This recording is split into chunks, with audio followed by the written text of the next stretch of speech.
¿Qué tal, familia? Muy buen día. Seguimos el estudio de Pedro. Y lo seguimos porque creo que estamos enfrentando un tiempo en el que necesitamos este consejo. Es llamativo y lo vamos a reflexionar hacia el final. ¿A dónde nos trajo el Señor con esta cuarentena? La pandemia afectó al mundo y a nosotros, en nuestro país, se ha tomado una cuarentena muy extensa. No quiero hablar mal de ella, no quiero hablar bien de ella porque no tengo elementos de juicio como para poder hacerlo con inteligencia, sabiduría. Veo los daños y veo los beneficios. Estamos en una ciudad que no ha sido afectada todavía por esta enfermedad, salvo casos muy aislados, y tenemos que gozarnos en eso. Y ahora tenemos la oportunidad también de efectuar algunas reuniones con un máximo de 10 personas. Así que, bueno, me gustaría que siguiéramos con el estudio de Pedro, porque precisamente nos va a ubicar, como lo viene haciendo, en los privilegios alcanzados cuando conocimos al Señor Jesús como nuestro Salvador, las promesas increíbles que hay delante de nosotros para aquella vida, pero para esta vida. Y eso nos da una visión, ¿no? Una visión de futuro, una visión de alcanzar victorias que no están a nuestro alcance, que sabemos que vendrán de Dios, pero nos da una misión. La visión es lo que queremos alcanzar, el gran sueño. La misión es cómo lo vamos a hacer. Y precisamente Pedro, desde la semana pasada que empezó a hablar de la necesidad de que la iglesia, el cuerpo de Cristo, el pueblo de Dios, se afirme en torno a matrimonios firmes, hoy vamos a continuar con el análisis del pueblo de Dios ante el mundo. Así que vamos a 1 Pedro capítulo 3, continuamos donde dejamos, versículo 8.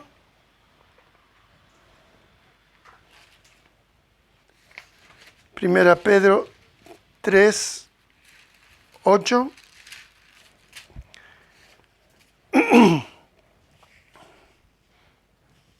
Dice la palabra del Señor: finalmente, sed todos de un mismo sentir, compasivos, amándoos fraternalmente, misericordiosos, amigables, no devolviendo mal por mal, ni maldición por maldición, sino por el contrario,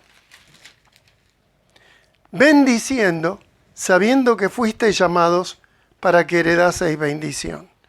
Porque el que quiere amar la vida y ver días buenos, refrene su lengua del mal, y sus labios no hablen engaño.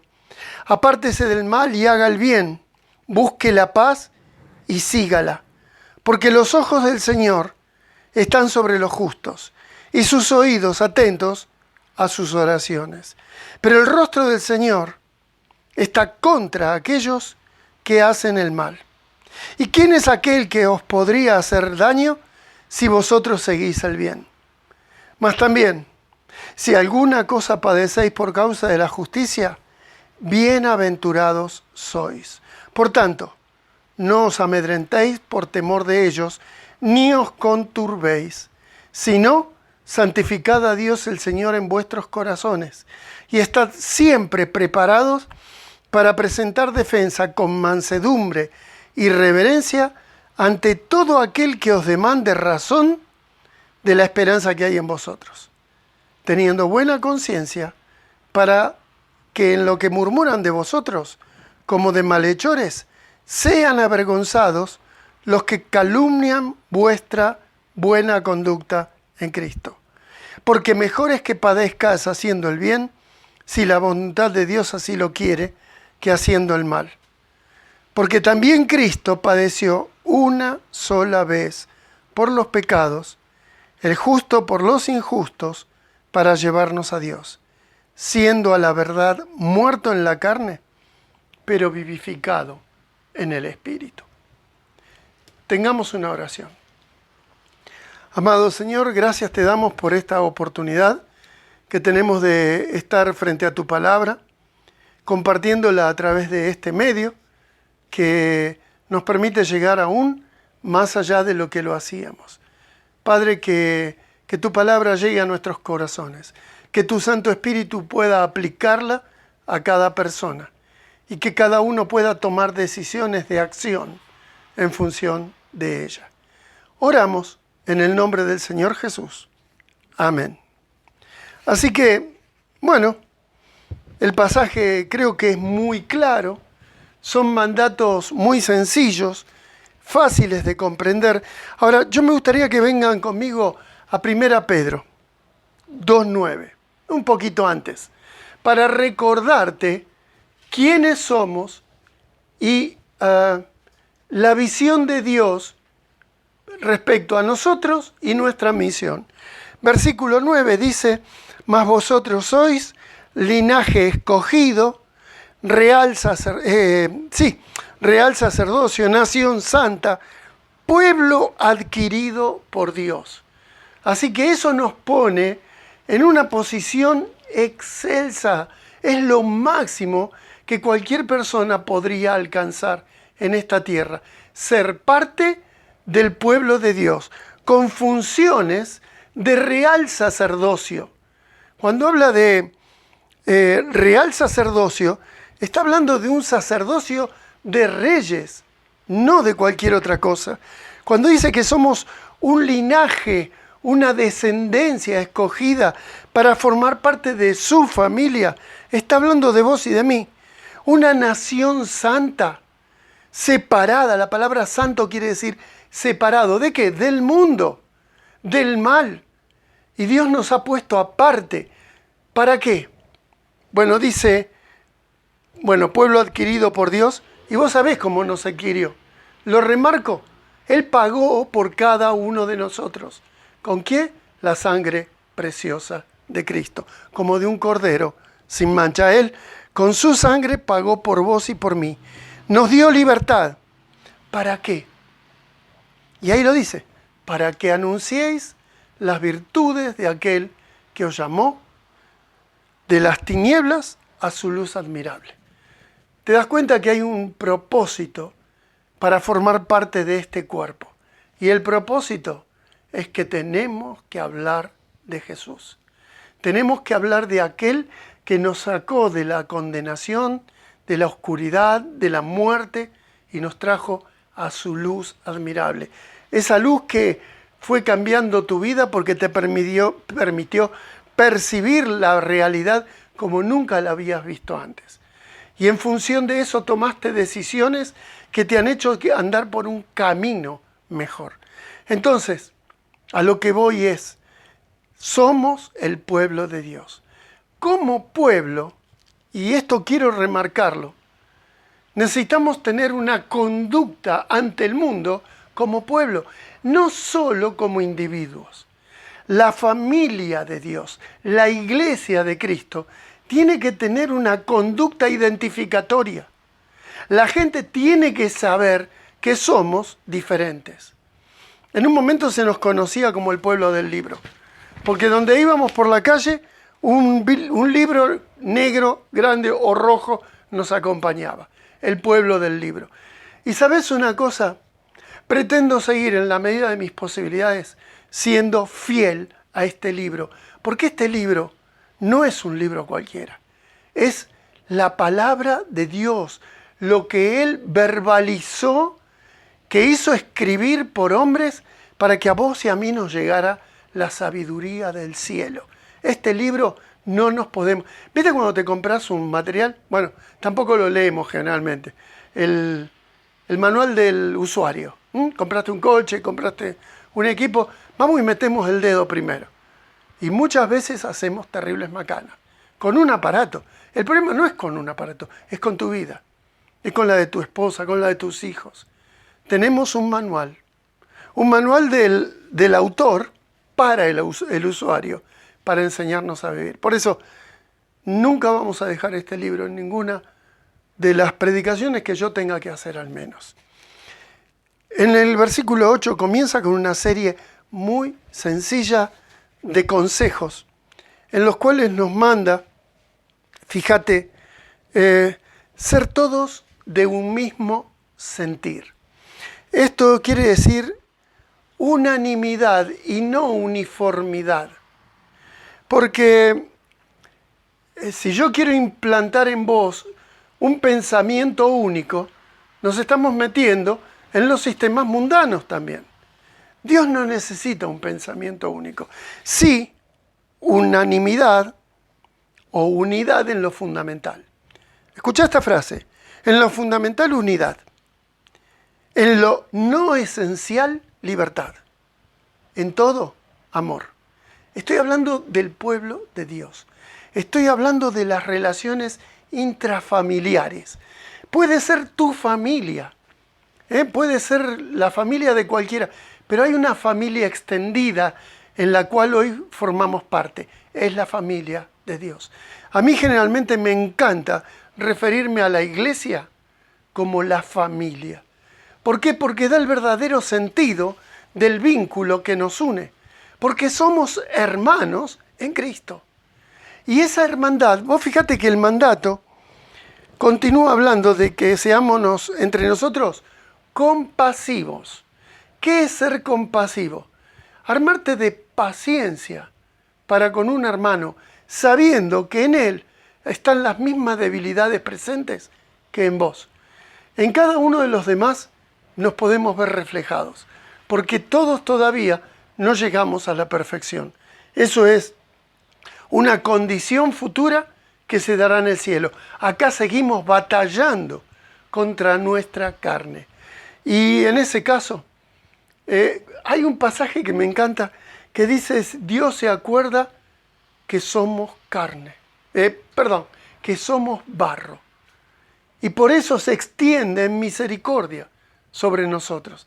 ¿Sabes? Cuando veas que un hermano te falla, cuando veas corregí, enseñá, si está en tus posibilidades. Pero sobre todo, compasivos. ¿Por qué? Porque lo necesitamos. Yo te voy a fallar. Vos me vas a fallar. La falla es una continuidad en la familia. Pero acá adentro tenemos que resolverlo. Acá adentro y de la mejor manera. Dice, amándoos fraternalmente. Con amor de hermanos. Y eso habla precisamente con ese respeto que me tengo que dirigir a mis hermanos hombres, como un hermano, con afecto, con cariño. Realmente, ojo que a veces las relaciones de los hermanos en las familias a veces no son las mejores. Bueno, eso tiene que papá y mamá encargarse de que mejoren, con una siembra constante del amor. Porque lo mismo que se da en los hermanos, se da en la iglesia a veces. Los celos, las contiendas, la ira. Y eso no es lo que Dios ha determinado para los hermanos. El amor fraternal no fingido es ese amor que nace de la compasión, que nace de saber qué vínculo nos une, que el que es mi hermano es tan hijo de Dios como yo lo soy. Amor fraternal, misericordiosos. La palabra misericordia se compone de dos palabras, miseria y cordis, corazón. O sea, es el corazón que reacciona ante la miseria del otro. Y vuelvo a repetirlo, la raza humana es una raza que se mueve en la miseria, desde que nace hasta que muere. Nosotros, es interesante, cuando Pablo escribe una carta a las iglesias, observalo, Tesalonicenses, Filipenses, Efesios, él les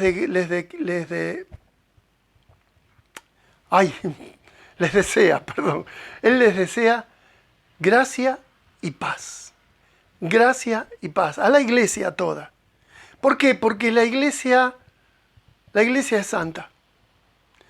Cuando le escribe a Timoteo, cuando le escribe a Tito, cuando le escribe a otras personas, él les decía gracia, misericordia y paz. ¿Por qué? Y porque sabe que cada uno de nosotros todavía necesita la misericordia de Dios. Pero entendamos que es la iglesia. Es algo espectacularmente santo y debe ser guardado así. Cuando nosotros nos movemos como cuerpo, cuando nosotros nos movemos como familia de Dios, tenemos que tener presente que esa es la realidad que va a conmover a la gente que esté alrededor nuestro.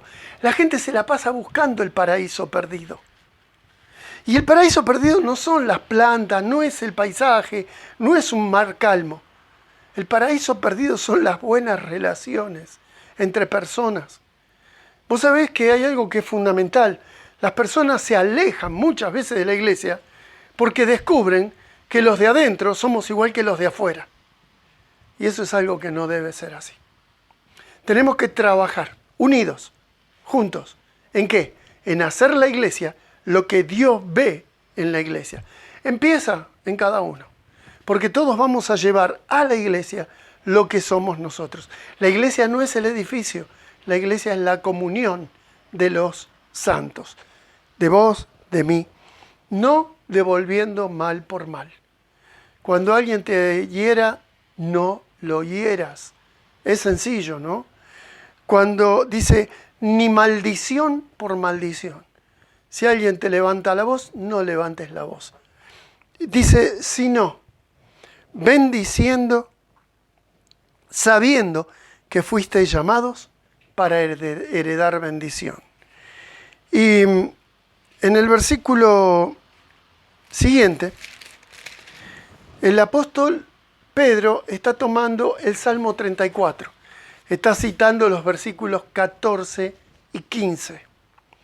El 14 y el 15, citados por Pedro acá, dice, el que quiere amar la vida y ver días buenos, refrene su lengua de mal, y sus labios no hablen engaño. Bueno, acá tocó un problema medular, que a lo largo de la Escritura está siempre presente, porque es la lengua, es el elemento de la comunicación del hombre.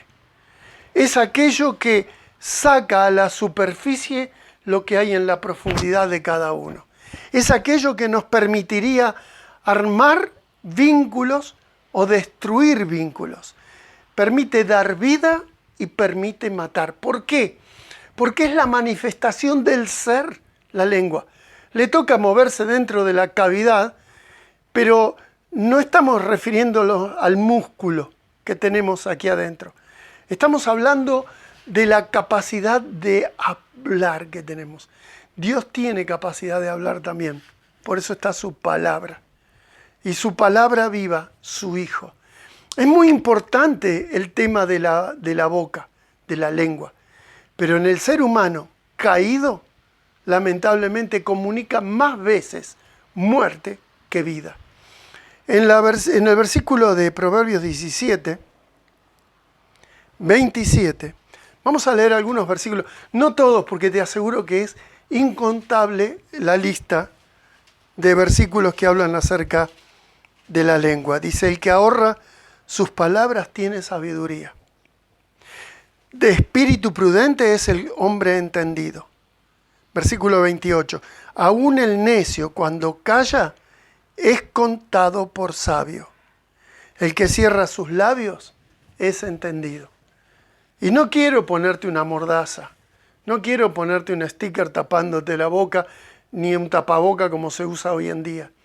Estoy diciendo que nosotros, si somos inteligentes, vamos a tratar de usar la lengua con sabiduría.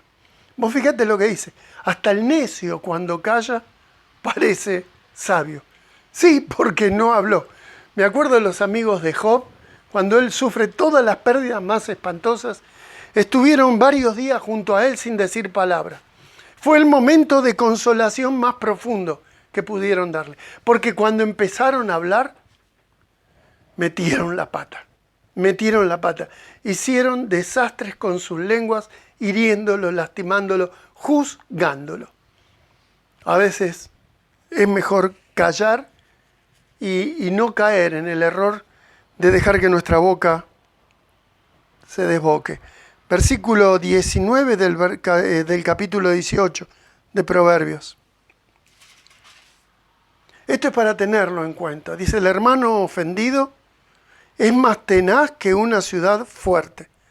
Y las contiendas de los hermanos son como cerrojos de alcázar, son infranqueables.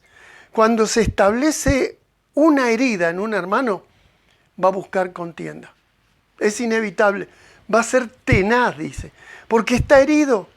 Y es increíble, pero en la familia de Dios no debería ocurrir.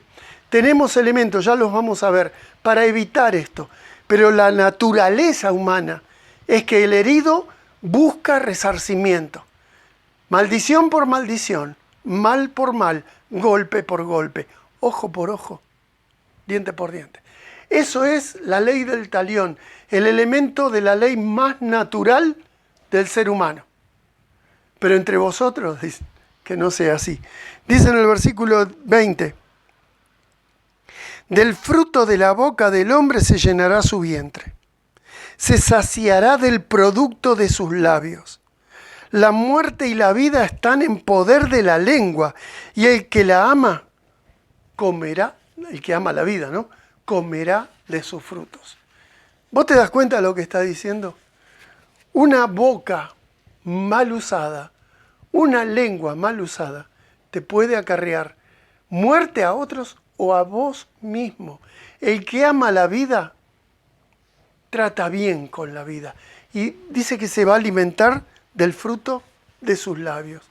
Aunque te parezca mentira, es así. La Biblia dice en Proverbios 15, un poquito antes, 1 y 2, la blanda respuesta quita la ira, mas la palabra áspera hace subir el furor. La lengua de los sabios adornará la sabiduría, mas la boca de los necios hablará sandeces. Me acordaba cuando leo esto de que la blanda respuesta quita la ira. Un día fui a llevar a mi hermana a Temuco a tomar un micro y volviendo hacia acá, venía corriendo contra reloj para poder cruzar la aduana y justo me dinamitan el camino. Y una pala empezó a sacar piedra y un tipo que me había detenido agarró una piedra y se me vino contra el coche. Cuando vi que levantó semejante tosca, un cacho de piedra así, se vino contra el parabrisas, me salí del coche y me puse. Le digo, no, tirame a mí. El problema no puede ser con el coche, tirame a mí. Y el tipo se quedó y bueno, y empecé a hablar con él. Te cuento, ¿sabes cómo terminó? Los dos sentados en una piedra, charlando amigablemente. Evidentemente le tenía bronca a los argentinos, le habremos hecho algo, pero ¿sabes una cosa? La blanda respuesta quita la ira. Yo me podría haber bajado con la barreta en la mano.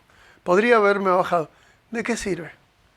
¿De qué sirve la escalada? Hasta le dejé un folleto cuando me fui del encuentro con él. Y ¿sabes una cosa? Depende de vos, depende de mí. Ponerle al clima la medida oportuna. Cuando te vienen a robar, cuando vienen estamos hablando de cosas diferentes. Yo estoy hablando en lo que nos manejamos continuamente. Y en la casa de Dios, un hermano puede estar airado. Sentate, prepara unos mates, tómate un café, habla. Algo que es terrible es el silencio. El silencio te hace parecer sabio, pero no cambia lo que hay adentro, ¿sí? Muchas veces los necios también se callan y se permanecen en la suya. El diálogo tiene que ser con palabras de bendición. Lo dice la Escritura. Y te leo un pasaje que está en Santiago. Santiago capítulo 3, del 6 al 10 dice, y la lengua es un fuego, un mundo de maldad. La lengua está puesta en medio de nuestros miembros y contamina todo el cuerpo e inflama la rueda de la creación. Y ella misma es inflamada por el infierno, porque toda naturaleza de bestias, de aves, de serpientes, de seres del mar, se doma y ha sido domada por la naturaleza humana. Pero ningún hombre puede domar la lengua, que es un mal que no puede ser refrenada. Llena del veneno mortal, dice, con ella bendecimos a Dios al Dios y Padre, con ella maldecimos a los hombres que están hechos a semejanza de Dios. De una misma boca proceden, bendición y maldición. Hermanos míos, esto no debe ser así. Y quiero hacerte hincapié en esto. El tema de la murmuración es el elemento más peligroso que tenemos en la iglesia. El más peligroso porque es el que produce las divisiones. Es el que produce la separación entre hermanos. Cerrojos como de portales se establecen y hay gente que no quiere ver a la otra. Y varias cosas. Estaba hoy escuchando estaba anoche. Anoche me quedé muy tarde leyendo un libro de un hombre que es experto en celular. ¿Cómo se me borró el nombre de él? Contaba de que en su iglesia un hermano le pidió permiso para, después de la predicación del domingo, tener unas palabras para hablar de su testimonio. Y terminó el servicio y le dio lugar. Y el hermano empezó a entregar unas tarjetas de Navidad, de saludos de Navidad, y les dice, bueno, quiero avisarles que me voy de la iglesia, porque en esta iglesia yo no descubrí el amor de Cristo. En esta iglesia descubrí que me abandonaron cuando más los necesitaba. En esta iglesia, y el pastor evidentemente que quedó congelado. El hombre había tenido un problema económico. Uno de los ancianos de la iglesia le tenía que acercar un dinero. Se había olvidado. O sea, había habido un fallo. Pero ese fallo, lamentablemente, fue acrecentado por un matrimonio que se levantó con este muchacho y se fueron de la iglesia. Pero es un matrimonio de chismosos. Era un matrimonio que le calentaron la cabeza, lo envenenaron. En lugar de apaciguar, en lugar de llevar palabras de contención, de amor, de encargarse de comunicarse con los ancianos, se hubiera solucionado. No, el chismoso es así. La Biblia habla mucho en contra del chisme, en contra de esa lengua que envenena todo lo que toca. Bueno, la cosa que termina este hombre, el pastor diciendo, cuánto lamenté el alejamiento de este hombre. No lo pudimos recuperar. Pero cuánto me alegró la salida de los chismosos. ¿Sabes por qué? Porque el chismoso no es de nosotros. Aquel que se la pasa sembrando discordias está haciendo la obra de Satanás dentro de la iglesia. Porque hay solución para los problemas que hay en una iglesia. ¿Los quieres ver? Vamos a verlo juntos. En primer lugar, ¿cómo terminamos con el chisme? En primer lugar, no escuchándolo. Porque algo que hay que meterse en la cabeza es que la razón de que haya críticas destructivas, que generalmente se las llama calumnias, es que hay oídos dispuestos a escucharlas. Si no, no habría esas calumnias. Lo primero que tenemos que hacer cuando alguien viene para decirme, mira, te quiero contar, tengo este problema, para la mano. Hacete cargo de lo siguiente. Cuando a vos te vienen a contar un problema con otra persona, te hacen parte del problema. Y cuando te hacen parte del problema, que no te corran con que es confidencial. Porque en la iglesia de Cristo no hay nada confidencial. Porque todo va a ser sacado a la luz, tarde o temprano. Métetelo en la cabeza. Cuando alguien viene a hacerte parte de un problema, aclarale, mira, si me vas a hablar de un problema, vamos a trabajar juntos sobre ese problema. Si lo crees, y si no, mejor decir, no quiero que me cuentes. Porque para que haya un gran hermano, como los de la televisión, que son una vergüenza, hay una gran audiencia. Lamentablemente se da que ese chusmerío, esa bajeza de la comunicación, siempre hay algún oído dispuesto a escuchar. Y como reguero de pólvora se disemina. Tenemos que evitar que eso ocurra entre nosotros. El mayor elemento de división dentro del cuerpo de Cristo es la murmuración. Trabajemos juntos para evitarla. Yo te decía, nada queda oculto, porque el Señor se encarga de sacar todo a la luz. Viste que Él dice, venid, estemos a cuentas en Isaías. Bueno, la iglesia misma, el Señor se encarga porque Él ama a la iglesia. Él ama a su iglesia y quiere que en ella no haya divisiones, contiendas. ¿Cómo se soluciona? Mateo. Mateo 18. Estoy seguro que lo sabés, pero permitime que lo recuerde, porque es increíble cómo nos convertimos en olvidadizos a veces. En Mateo 18 dice en el versículo 15, por tanto, si tu hermano peca contra ti, ve y repréndele estando tú y él solos. Si te oyere, has ganado un hermano. ¿Qué quiere decir?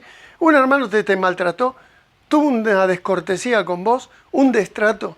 Decirle, mira, quiero hablar, pero no públicamente, como un desquite. Decirle, necesito hablar con vos. Nos sentamos y charlas.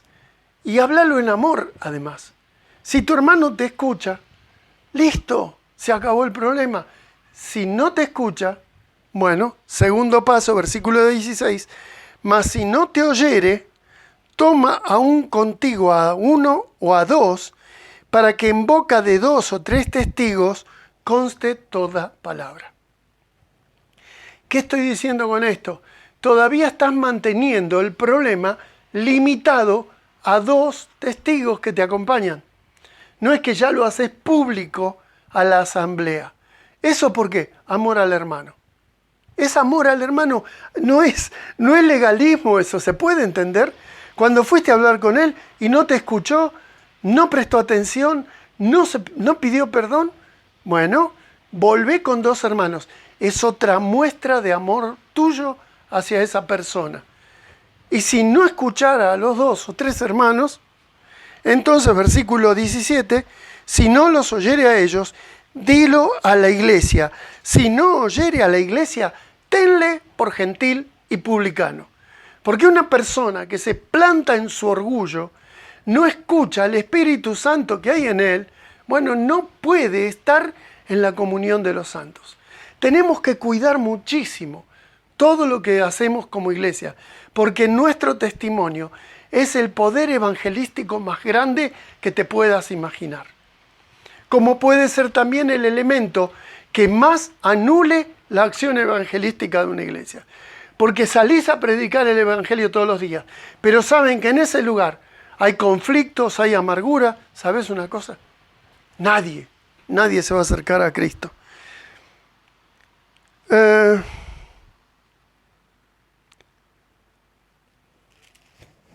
Dice, entonces, en tercer lugar, porque te di la primera, no escuchar, la segunda, usar este método de solucionar problemas. Acordate, si alguien te hiere, no te lo quedes, porque no te lo vas a quedar. Porque de la abundancia del corazón habla la boca. Vas a buscar un oído y entonces vas a entrar en pecado vos. Entonces, habla con quien te afectó. Anda con 2 testigos, tráelo a la iglesia si hubiera una actitud de tosudez de parte del hermano. En tercer lugar, lo que voy a decir, lo que voy a escuchar, ¿es amable? Pregúntale, ¿me vas a decir algo amable de otra persona? No, en realidad, mirá que entramos en un territorio. ¿Sabés qué? Decir algo así evita que se siga murmurando. En cuarto lugar, lo que me vas a decir es necesario. Lo que voy a decir es necesario. Pensalo antes de abrir la boca, porque sabelo, abrís la boca y te metiste en problemas. En quinto lugar, una frase de Benjamin Franklin. Él dijo, no hablaré mal de hombre alguno y de todos diré todo lo bueno que sepa. Eso lo toma Dale Carnegie, esa frase de Franklin, y la convierte en el leitmotiv de su libro Cómo ganar amigos e influir sobre las personas. Esencialmente, si vos querés rodearte de una multitud de personas, influir en la gente, no hables mal de hombre ni de mujer alguna. De todos decí todo lo bueno que sepas. Pero los problemas se arreglan especialmente con la persona. Entonces, si fuiste a la persona siguiendo el modelo bíblico, está la solución. Si la persona no quiere escuchar, bueno, hay un método, ¿te das cuenta? Pero en primer lugar, no hables mal de nadie. Y Jules Romains dijo, la gente inteligente habla de ideas. La gente común habla de cosas. La gente mediocre habla de gente. ¿Se entiende? Yo no quiero ser un mediocre. Intercambiemos ideas. Hablemos de cosas, evidentemente. Somos comunes, pero creo que vos y yo, creo que queremos ser gente inteligente además. Debatamos ideas, soñemos sueños, establezcamos estrategias, siguiendo la voluntad de nuestro Dios. No hablemos de gente. En el versículo, bueno, después en el 11 y 12 decía, apártese del mal, haga el bien, busque la paz y sígala. Pero el primer trato es el mal, lo puso en primer lugar. Y acá en el versículo 12 dice, porque los ojos del Señor nos está observando papá. A alguno le gusta mucho decir papá. Bueno, tu papá te está observando en cada palabra, en cada acción. Y para aquellos que le obedecen, está para prosperar sus oraciones. Pero también el rostro del Señor está contra aquellos que hacen el mal, sean inconversos o sean hijos de Dios. ¿Sí? Versículo 13. ¿Y quién es aquel que os podrá hacer daño si vosotros seguís el bien? Es muy optimista esta declaración. Pero en líneas generales, si vos haces el bien, ¿quién te puede hacer daño? Bueno, puede ser algo fortuito, ¿no? El ladrón, el saqueador, el que se te puede meter en tu casa. Perfecto. Pero estamos hablando de relaciones entre personas. Y en principio, si vos haces el bien, vas a recoger el bien. Pero, y hace la aclaración el apóstol, mas también si alguna cosa padecéis por causa de la justicia de Dios, no la justicia de los hombres, ¿entiende? Que por hacer lo justo delante de Dios, los hombres empiecen a condenarte. Si algo padeces por causa de la justicia, bienaventurados sois. Por tanto, no os amedrentéis por temor de ellos, ni os conturbéis. Que no nos inmovilice ver cómo el mal está creciendo en este mundo.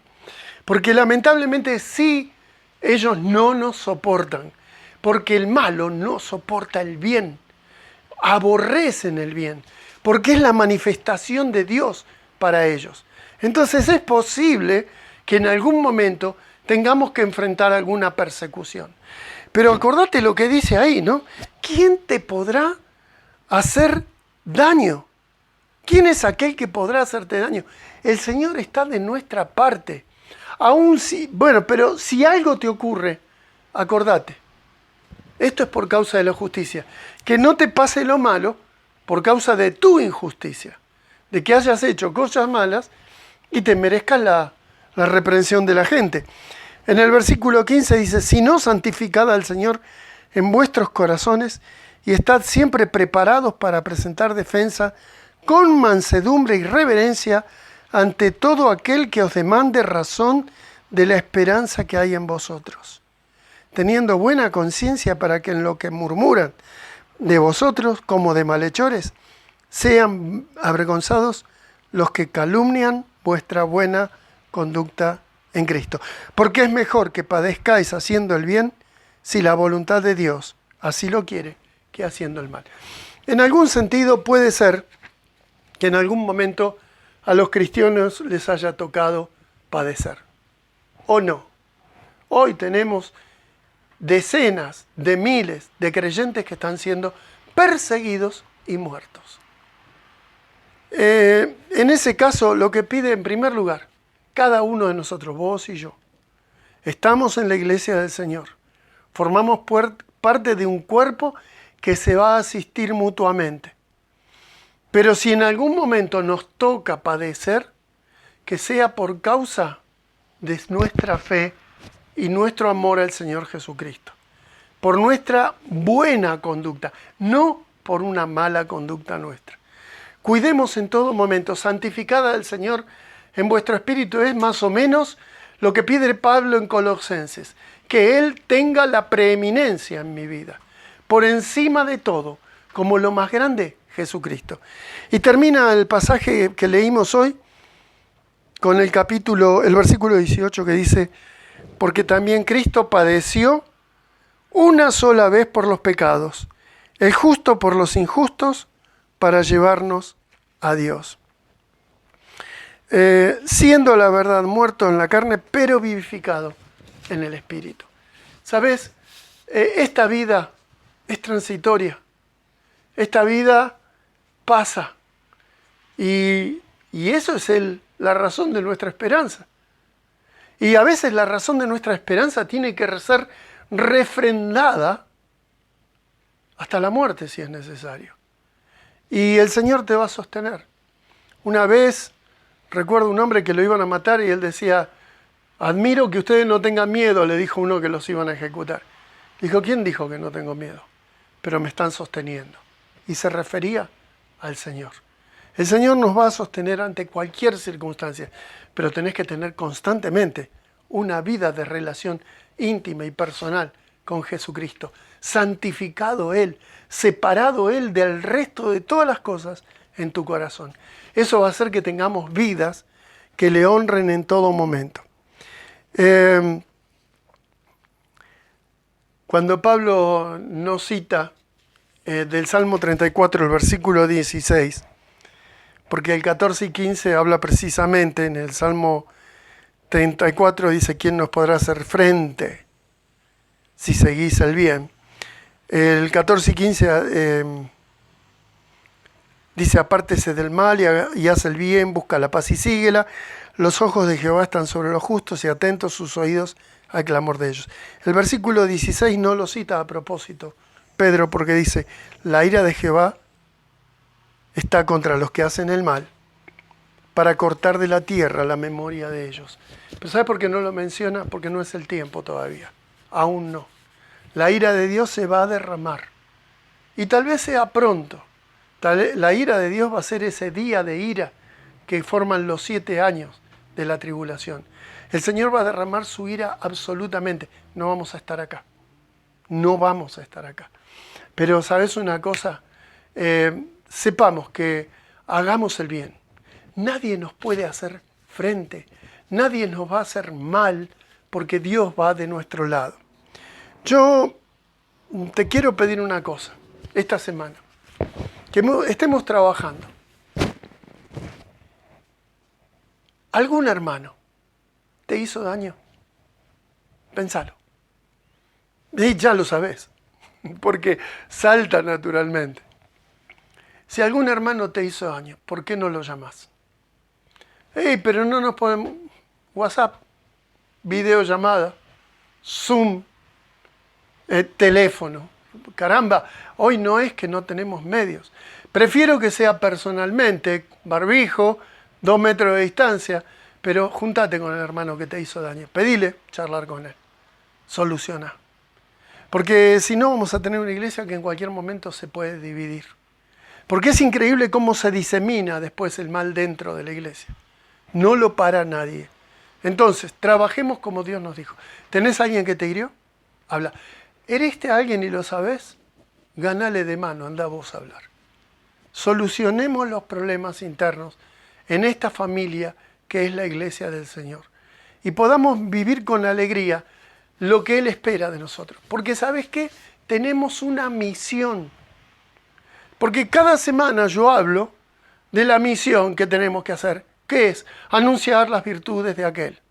Predicar el evangelio a los perdidos. Sí, pero si entre nosotros no hay armonía, no hay amor, no hay compasión, no hay misericordia, no hay amor fraternal, la gente lo ve.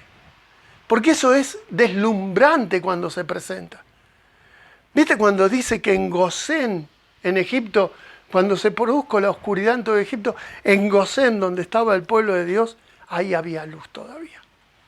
Cuando el amor de Cristo se establece entre los hermanos, no lo entorpecemos, brilla la iglesia.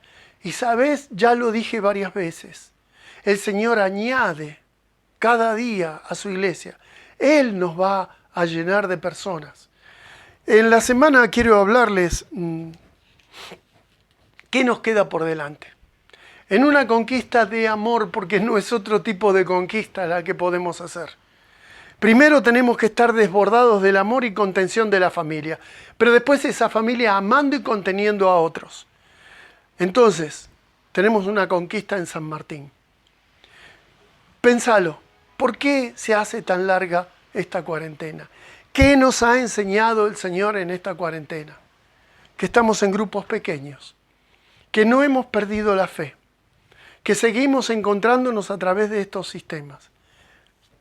Pero ahora nos permiten recibir hasta 10 personas en grupos, guardando distancia, barbijo, mediante y todo lo demás. En nuestra ciudad todavía no ha habido problemas. ¿Por qué no aprovechar esta oportunidad antes de que se desate algún brote de coronavirus entre nosotros? ¿Por qué no aprovechar para encontrarnos con un amigo? ¿Por qué no sumar a esta reunión de los domingos a alguna persona en tu casa? ¿Por qué no le decís, por qué no te venís a...? Nosotros los domingos tenemos un culto, lo vemos por celular, si se quiere, o la compu, como puedas. Invitá. ¿Saben qué quiero que estemos orando?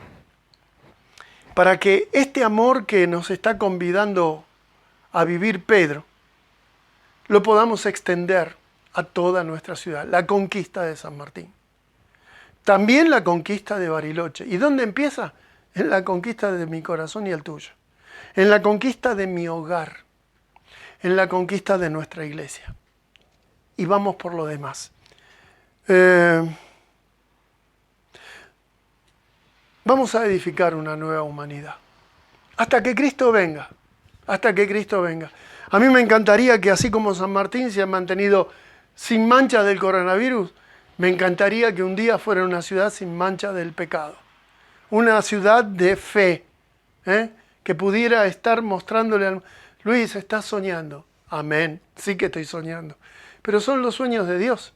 Porque ¿qué dice en el capítulo 5? Dios no quiere que nadie se pierda, sino que todos procedan al arrepentimiento. Y nuestra responsabilidad es seguir el modelo de Cristo. Aquel que cuando padeció no respondió con mal.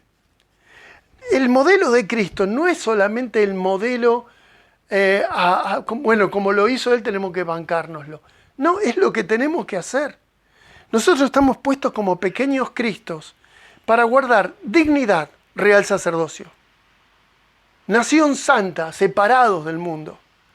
Pueblo adquirido para anunciar las virtudes.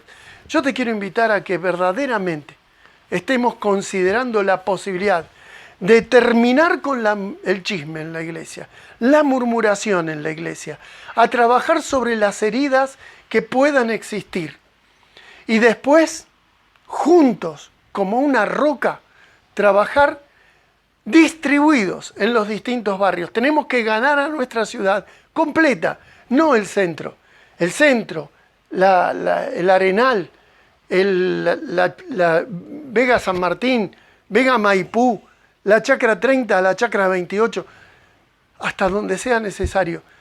Vamos a hablar de esta estrategia, que es parte de nuestra misión. Pero la misión no la podemos cumplir si entre nosotros no está la integridad de los hermanos que luchan unidos. Nadie nos podrá hacer frente. ¿Tenemos una oración? Querido Padre, gracias por este momento, por el consejo sabio de tu palabra. Ayúdanos a enfrentar las dificultades que a veces generamos nosotros mismos dentro de tu familia. Ayúdanos a que la familia tuya, Señor, sea un lugar en el cual encuentres tu regocijo al ver la unidad de tus hijos. Oramos en el nombre del Señor Jesús. Amén. Gracias.